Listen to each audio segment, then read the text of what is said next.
Good morning, folks, and welcome to this session of Marketing Tips. What I'd like to do today is talk about the lifetime value of a customer.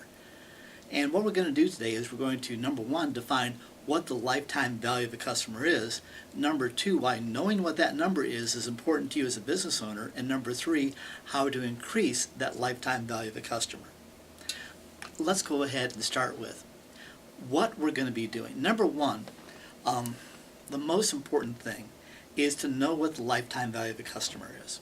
And you don't make any profit with a brand new customer because you have an acquisition cost to bring them in. But before you spend the money to bring in new customers, what you want to ask yourself is, does my business lend itself to having brand new customers come in on a daily basis, or do I want to have relationship marketing where I have regular customers that come in time after time after time? Now you're going to say, well, of course I want to have regular customers. Well, it depends upon your location.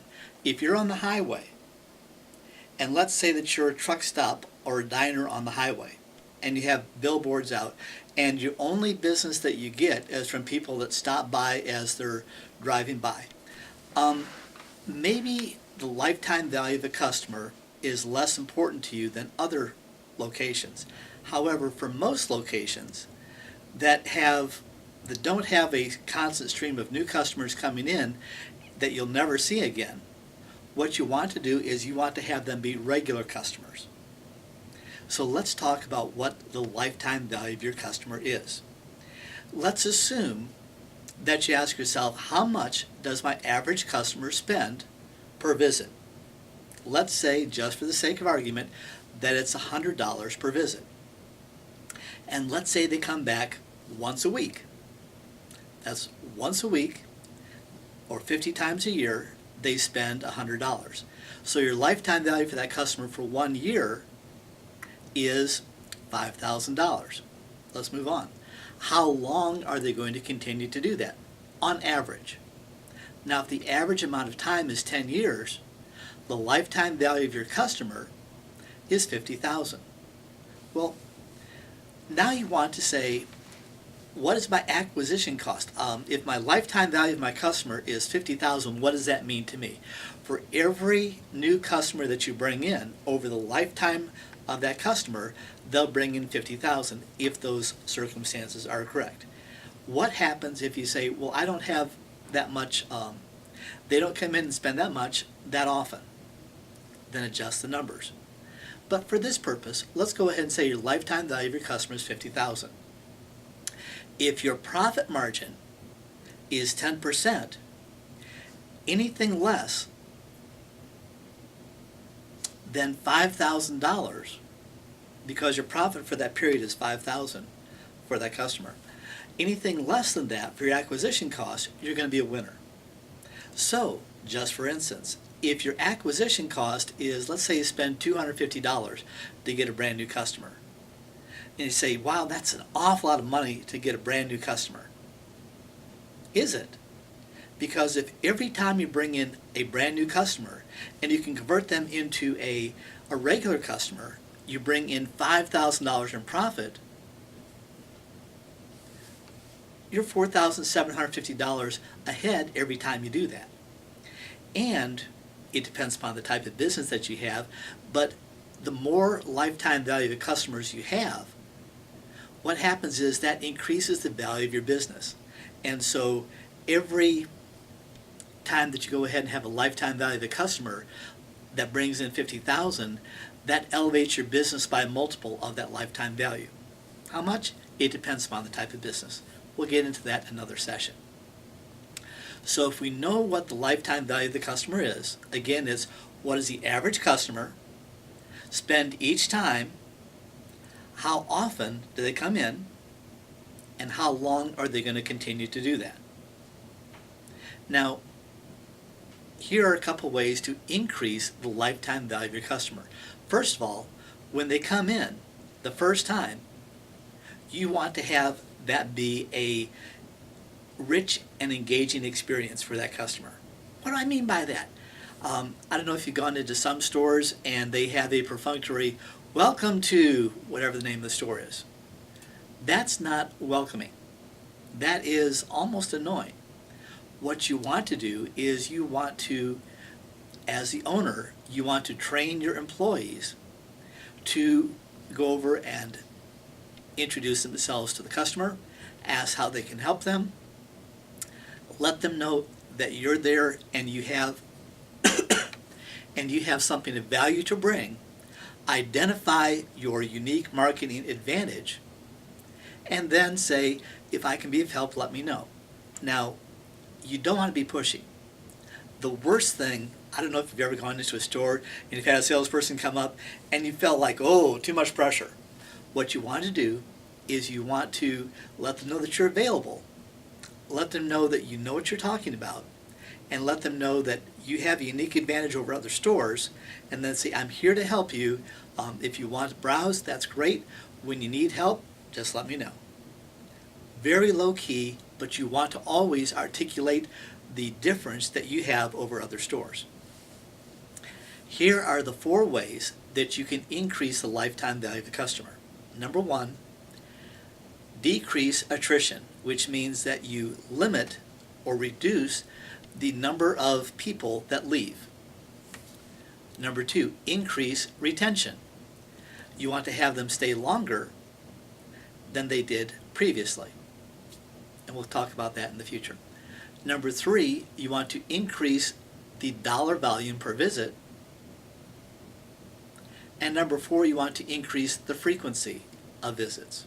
So instead of having them come back once every 2 years, if you can have them come back once every year, or once every 6 months, or once every quarter, or once every month, or once a week, suddenly what you've done is you have changed the entire dynamic by having them come in more often.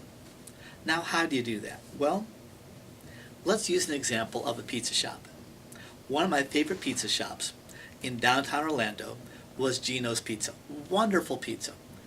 And they had a little coupon card where every time that you, a punch card, every time that you ordered a pizza, they went ahead and punched your card.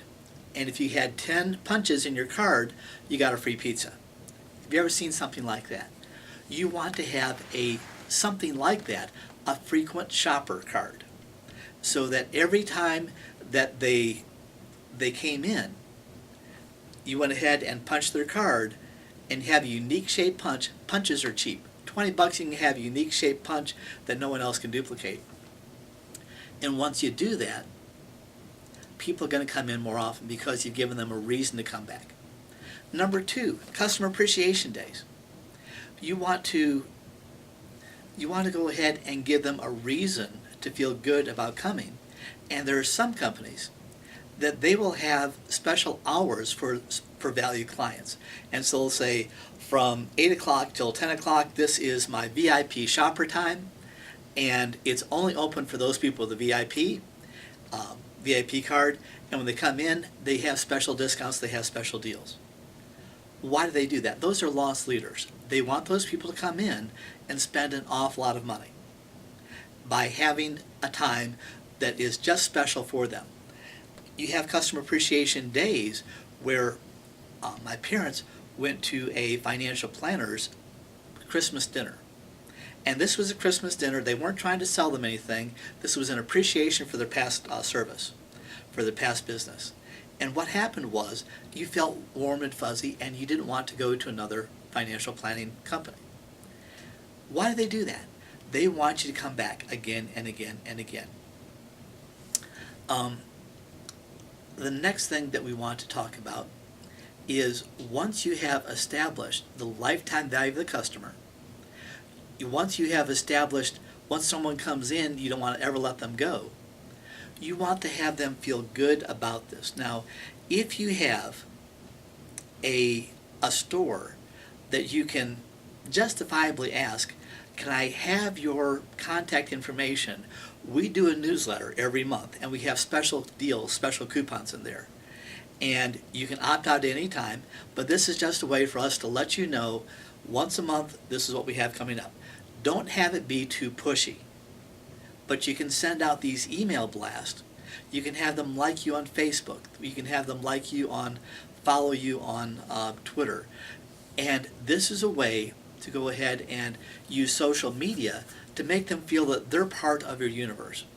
And once you have someone that they feel like they're part of your universe, they will support you because they're your fans.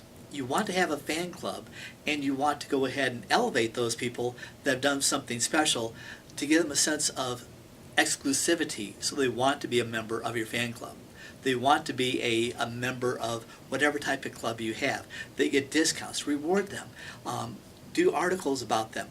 You want to show how your life has impacted them for future newsletters. And finally, what you want to do is you want to always remember the lifetime value of the customer increases the value of your business by a huge exponential factor.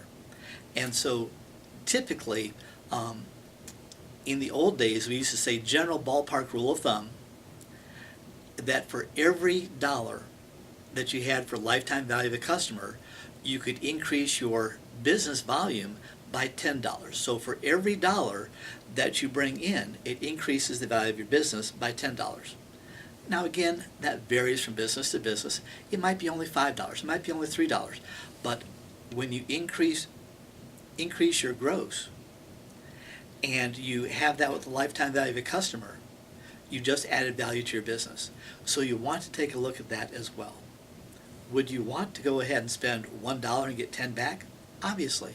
And so if you're ever thinking about selling your business at some point in the future, increasing the lifetime value of the customer is the best way to do that.